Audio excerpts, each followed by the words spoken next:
নয়নের আম্মু সে মুরগিটা কুটিয়ে নিচ্ছে।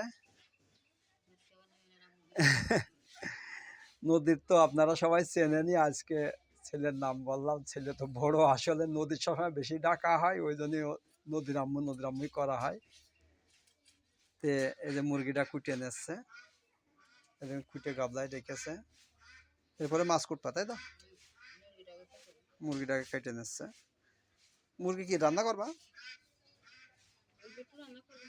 আচ্ছা,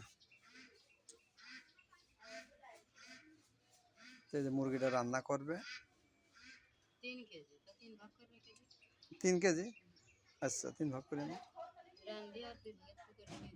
আচ্ছা, না না, রোজার সময় যেটা রান্না বুঝেছো ওইটা খেয়ে শেষ করবা, বাসিটা ভালো লাগে না। হই হই, কোথায় আছে? তার এই যে মাছটা যে কুটার জন্য রেখেই দিয়েছে, মুরগি কেটে নিয়ে থেকে মাছ করবে।